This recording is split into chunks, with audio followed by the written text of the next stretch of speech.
చూస్తున్నాం. ప్రతి ఒక్కరు కూడా దేవుడు మనం ఏం చేస్తారంటే ఆయన రూపంతో మనం పుట్టించున్నాడు. ఆయన స్వరమందు కానీ నా పోలికతో నేను ఎలాగైతే ఉన్నానో నా బిడ్డలు కూడా సేమ్ అలాగే ఉండాలని ఆయన పుట్టించున్నాడు లోపలు. ఇప్పుడు ఎంతగా దేవుడు పుట్టించి గడ్డితో ఎందుకు పోల్చున్నాడు, లేకపోతే ఒక పువ్వుతో ఎందుకు పోల్చున్నాడు? దేవుడితో పోల్చొచ్చు కదా. మనం చూసుకొని ఎందుకు దేవుడు గడ్డితోనే పువ్వుతో పోల్చున్నారంటే ఈ లోపల దేవుని బట్టి మనం కూడా ఏం చేసుకోకూడదు, గర్వపడకూడదు, అసూయ మనం పడకూడదు.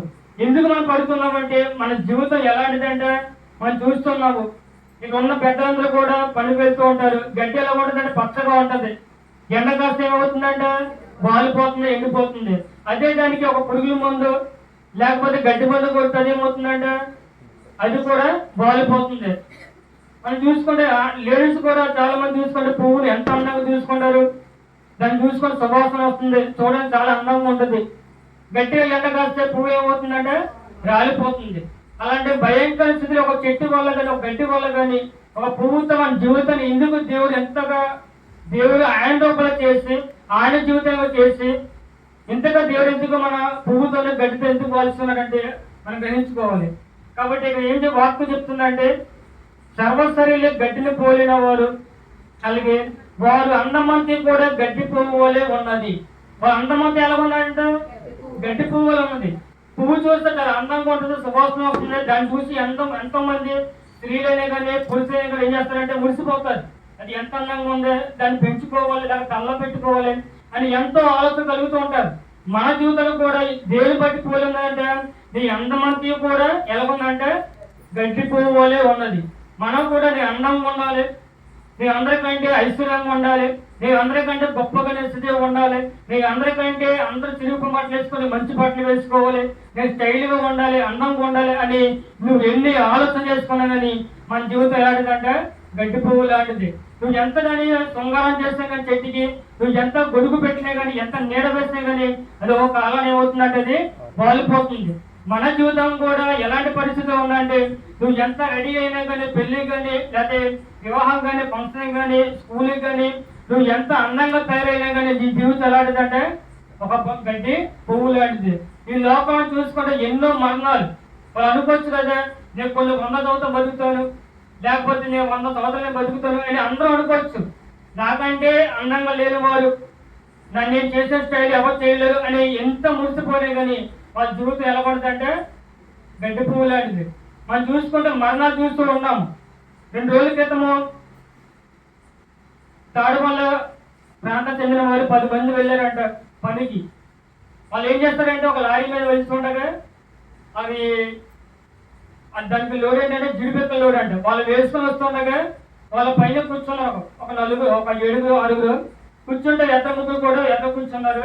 వీళ్ళు మిగతా వారు ఏం చేస్తారంటే ఎక్కడ పడిపోతారా బతుకులు కానీ స్పీడ్ బ్రేకులు వస్తాయి, ఎక్కడ మేము జారిపోతామా అని వాళ్ళు తెలివితో ఏం చేస్తారంటే తాడు కడతారు కదా ఆ లోడికి ఆ సొందులో కాలు పెట్టి ఉన్నారు. ఆ కాలను ఏం చేసినా గట్టిగా బిగిసిపోయి వాళ్ళు ఒకవేళ తాడు కట్టిన కానీ మేము పడిపోతే అవకాశం లేదు అని వాళ్ళ తెలివి జ్ఞానంతో వాళ్ళు ఏం చేస్తారంటే ఆ స్థితిలో ఉన్నారు. ఆ స్థితిలో ఉంటే వాళ్ళు ఏం చేస్తారంటే వాళ్ళు లారీ తోలి వ్యక్తి కొంచెం ట్రిక్కులో ఉన్నట్టున్నాడు. కరెక్ట్ గా గొయ్యిలో గొయ్య కంగ దగ్గర దించి ఎలా తిప్పినడికి ఆ లారీ ఏమైపోయిందంటే బోల్త పడింది. ఆ ఏడుగు మీద లారీ పడిపోయి ఆ బస్తాలను కూడా ఒకవేళ దూకుదానికి కూడా అవకాశం లేదు. ఎందుకు అవకాశం లేదు? వాళ్ళు తోత కట్టుకొని ఎక్కడ జారిపోతాం ఎక్కడ పడిపోతాం భయంతో.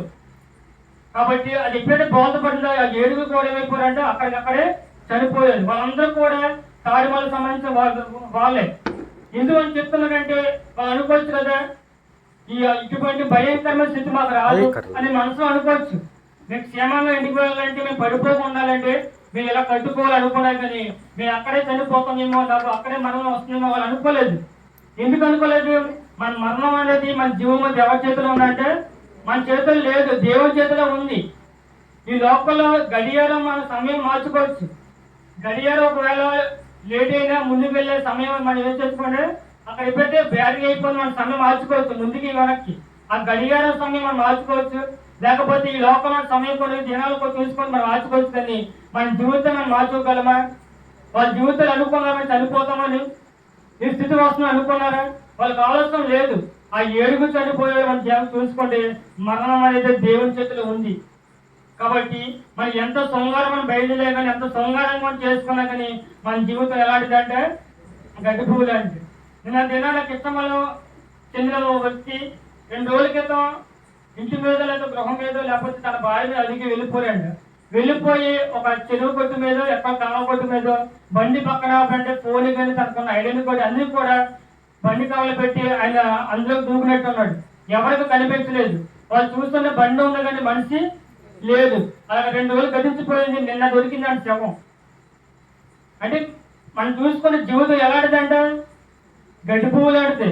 ఏ సమయంలో మనం మరణిస్తామో, ఏ సమయంలో మనం పుట్టదామో, కొన్ని వేల మంది కొన్ని కోట్ల మంది ప్రపంచంలో పుడుతున్నారు, చనిపోతున్న కారణం ఏంటంటే మన జీవితం అనేది మనలో లేదు. మనం వెళ్తున్న ప్రయాణం అవుతున్నాము, మళ్ళీ క్షేమంగా గ్రహం చేసుకుంటామంటే మనం చెప్పగలమా? చెప్పలేము. ఎందుకు చెప్పలేమంటే అది దేవుని యొక్క కాపుదలకు ఉండాలి. కాబట్టి ప్రతి ఒక్క విశ్వాస అయినా మనం ఏం చేసుకోవాలి? ప్రభు క్షేమంగానే బయటకు వెళ్తున్నాను, మళ్ళీ గృహం చేసుకునే భాగ్యం ప్రభు అని ప్రార్థన చేసుకుంటే నువ్వు దేవుని దృష్టిలో ఉండి నీకు మరణం రాకుండా దేవుడు చేస్తారంటే కాల్చి కాపాడుతాడు. అదే జీవితం నువ్వు దేవుని దృష్టిలో లేకపోతే నీ జీవితం ఎలాంటిదంటే గడ్డి పువ్వు లాంటిది.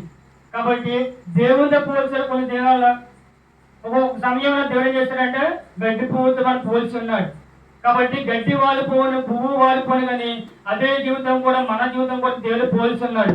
ఏ సమయంలో నీకు ఏమవుతుందో, ఏ సమయం నువ్వు మరణిస్తావో, ఏ సమయం నీకు బలహీనతకు వస్తుందో, ఏ సమయం నువ్వు అనుకోవచ్చు కదా నేను బలవంతుడు నాకంటే బలవంతుడు ఎవరు అని అనుకుంటే సడన్ గా నువ్వు మనసులో పడిపోతే, సడన్ గా ఏదో ఒక యాక్సిడెంట్ మరణిస్తే అందరూ అనుకుంటారు కదా నువ్వు బలంగా ఉండగా అనుకోవచ్చు. కానీ నీ జీవితం ఉందంటే దేవుని చేతిలో ఉంది. కాబట్టి మన ప్రతి క్షణం కూడా దేవుని ప్రార్థన చేసుకుంటేనే